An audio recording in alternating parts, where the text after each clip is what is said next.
सुप्रभात मेरे प्यारे बच्चों, कैसे हो आप सब। आशा करती हूँ आप सब अपने घर में ठीक होंगे, सुरक्षित होंगे। मैं आपकी हिंदी विषय की अध्यापिका और आज हम आपको पढ़ाएंगे हिंदी व्याकरण। तो आप लोग अपनी पुस्तक खोल लीजिए और आज हम आपको क्या पढ़ाने वाले हैं पता है आपको? चलिए बताते हैं आपको क्या पढ़ाने वाले हैं। पहले हम आपको एक छोटी सी कहानी सुनाएंगे। वो कहानी ये है कि एक मेरी सबसे अच्छी सहेली है जिसका नाम है रीता।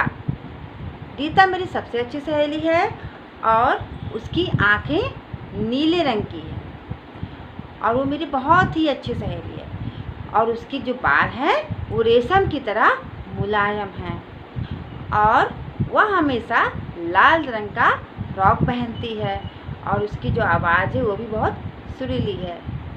तो बच्चों, आपने मेरे फ्रेंड के बारे में जाना, उसकी क्या क्या खूबी है, यानी उसके क्या क्या गुण है। एक तो बहुत अच्छी है, हमने क्या बताया? अच्छी। और क्या बताया कि वह उसकी आंखें कैसी है? नीली है। वह किस रंग का फ्रॉक पहनी है? लाल। और उसकी आवाज़ कैसी है? सुरीली है ना।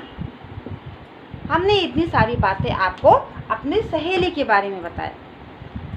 तो बच्चों, ये जो हमने अपने सहेली के बारे में बातें बताई, उसके गुण के बारे में बताया, ये क्या कहलाता है कि ये मेरी सहेली की विशेषता है।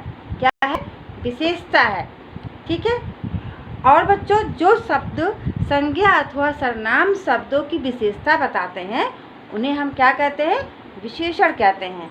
तो ये जो शब्द है इन्हें हम क्या कहते हैं? विशेषण।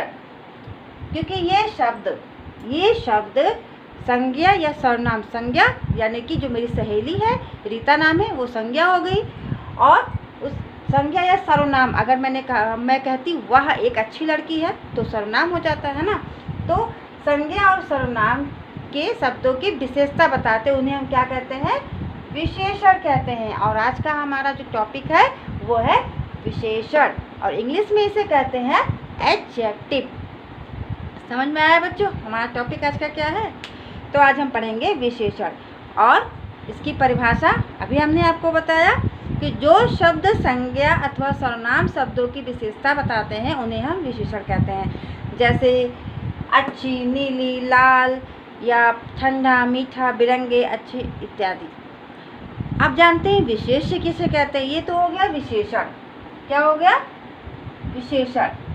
अब हम जानेंगे कि विशेष्य किसे कहते हैं। ठीक, विशेष्य किसे कहते हैं? जिन संज्ञा शब्दों की विशेषता बताई जाती है उन्हें हम विशेष्य कहते हैं। अब संज्ञा शब्द इसमें क्या था? आपको मैंने बताया था संज्ञा शब्द क्या है इसमें? रीता। जो रीता है वो मेरी सहेली है, ये क्या है? संज्ञा शब्द है। क्या है? संज्ञा शब्द है। और विशेषण शब्द अच्छी, नीली, लाल, सुरीली, ये सब हमारा विशेषण शब्द है। तो जो शब्द जिन संज्ञा शब्दों की विशेषता बताई जाती है, तो हमने किसकी विशेषता बताई है? रीता की विशेषता। किसकी विशेषता बताई?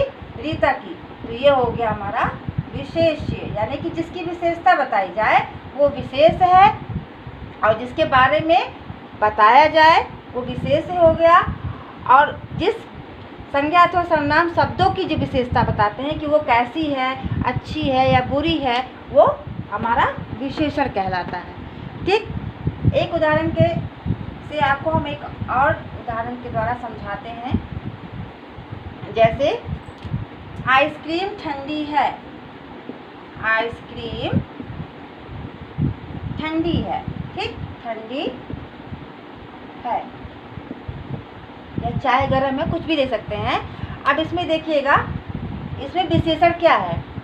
पहले तो जानिए, आइसक्रीम क्या हो गया? संज्ञा हो गया। कहते हैं ना संज्ञा किसे कहते हैं, आप सबको पता है ना। तो ये हमारा क्या हो गया? संज्ञा। पहले तो आप ये जानिए कि संज्ञा क्या है। ये है संज्ञा।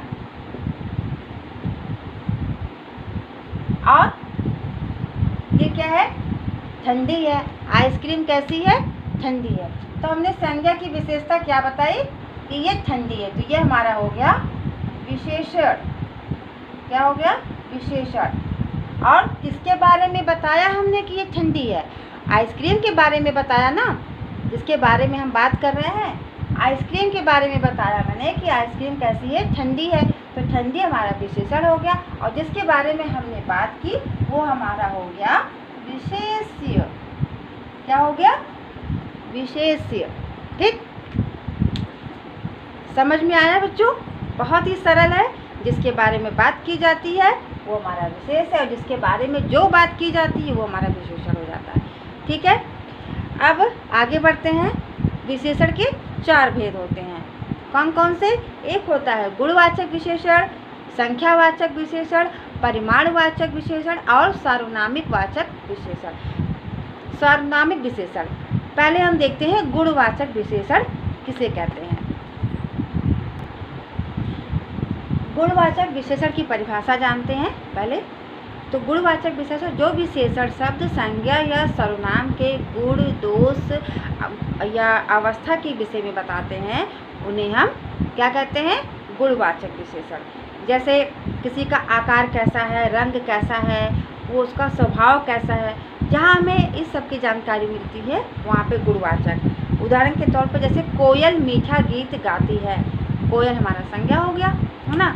अब कोयल कैसा गीत गाती है? मीठा। तो इसके गुण, वो उसका कोयल का गुण है। ठीक, तो ये हो गया गुणवाचक विशेषण। रेणु मोटी होती जा रही है, तो ये रेणु का दोष है, गुण नहीं है। रेणु कैसी होती जा रही है? मोटी होती जा रही है। तो मोटी जो शब्द है वो हमारा गुणवाचक विशेषण है। ऐसे ही कंस दुष्ट राजा था, या रवि बहुत शैतान लड़का है। तो शैतान है, शैतान क्या हो गया? दोष हो गया, अच्छा तो है नहीं। तो जहाँ पे दुष्ट, मोटा यानी आकार का पता चले, या रीता बहुत काली है, रंग का पता चले, तो वहाँ पे हमारा गुणवाचक विशेषण होता है। ठीक बच्चों, अब देखते हैं दूसरा संख्यावाचक विशेषण किसे कहते हैं। संख्यावाचक विशेषण की परिभाषा जानते हैं पहले कि जो विशेषण शब्द, संख्या या सर्वनाम की संख्या का बताते हैं या बोध कराते हैं। जो विशेषण शब्द, संज्ञा या सर्वनाम की संख्या बताते हैं। जैसे माता जी कुछ सेब लाई हैं। ठीक है, मुझे पिताजी ने 10 रुपये दिए। बाग में 4 पेड़ है। अब यहाँ पे पिताजी ने मुझे कितने रुपए दिए हैं? 10 रुपये दिए हैं। यहाँ पे हम काउंट कर सकते हैं ना, 1 2 3 4 5 6 7 8 9 10 नंबर आ गया। यहाँ पे नंबर आए, यहाँ पे बाग में 4 पेड़ है। कितने हैं? 4। तो यहाँ पे आए मुझे पिताजी 10 रुपये दिए, मुझे 4 रुपये। जहाँ पे संख्या क्या बोध हो, नंबर का बोध हो, वहाँ पे हमारा संख्यावाचक, ठीक, संख्यावाचक विशेषण होता है। अब आते हैं परिमाणवाचक विशेषण किसे कहते हैं। परिमाणवाचक, पहले उसकी हम परिभाषा देखते हैं। इसका होता है कि जो विशेषण शब्द, संज्ञा या सर्वनाम की मात्रा या परिमाण के बारे में बताते हैं उन्हें हम परिमाणवाचक विशेषण कहते हैं। जैसे नाप तौल, जैसे गिलास में थोड़ा सा जूस है, मेरे पास 2 मीटर कपड़ा है। ठीक है, तो क्या है कि ये परिमाण है कि मेरे पास 2 ही मीटर कपड़ा है, उससे ज़्यादा कपड़ा नहीं है। गिलास में जूस है, ये परिमाण है, यानी कि हाँ वहाँ पे तौलने वाला चीज़ है, कपड़ा नापने वाला चीज़ है। ठीक है, या फिर पानी कम बर्बाद करो, तो पानी की जो मात्रा है उसे कम बर्बाद करो। तो जहाँ पे मात्रा का अभाव हो, या हमें बताए कि ये कितने का है, दाल कितना है, चीनी इतना है, आलू कितना किलो हो, जहाँ पे मात्रा नापने वाला, तौलने वाला, 2 लीटर दूध दे दो, ये सब शब्द आते हैं, वहाँ पे हमारा परिमाणवाचक विशेषण होता है। और परिमाणवाचक विशेषण के भी 2 भेद होते हैं बच्चों, निश्चित और अनिश्चित। ठीक, और संख्यावाचक का भी होता है निश्चित और अनिश्चित संख्यावाचक विशेषण। इसके भी 2 भेद होते हैं और इसके भी 2 भेद होते हैं। तो ये हमेशा ध्यान में रखिएगा कि संख्यावाचक विशेषण के भी 2 भेद होते हैं, निश्चित संख्यावाचक और अनिश्चित। इसके बारे में डिटेल से आपको आगे की क्लास में जानकारी मिलेगी।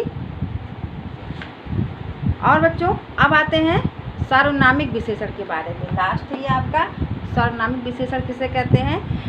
तो जो सर्वनाम शब्द विशेषण के रूप में संज्ञा सर्वनाम शब्दों की विशेषता के लिए प्रयोग किए जाते हैं, या विशेषता बताने के लिए प्रयोग किए जाते हैं उन्हें हम सार्वनामिक विशेषण कहते हैं। जैसे यह शेर तेज दहाड़ता है, इस कंप्यूटर में कुछ गड़बड़ी है, मेरी अध्यापिका बैठी हैं। कैसे, क्या मैंने बताया, यह शेर दहाड़ता है, तो यह शब्द यानी निश्चित है, सार्वनामिक है, यानी कि सब जानते हैं कि यह शेर दहाड़ता है, सबको पता हो गया। सर्व मतलब सबको, सभी लोगों को पता है।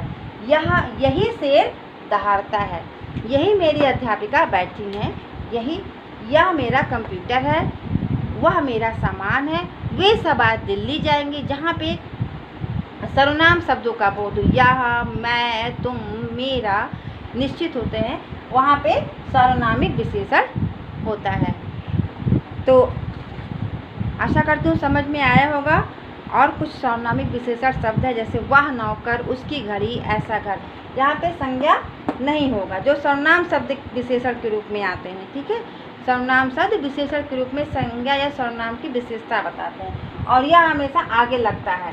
किसके आगे लगता है, संज्ञा के। जैसे शेर क्या है, संज्ञा है, और जो यह है सर्वनामिक, जो सर्वनाम है ये हमेशा जो है संज्ञा के आगे लगेगा, ये कभी पीछे नहीं लगेगा।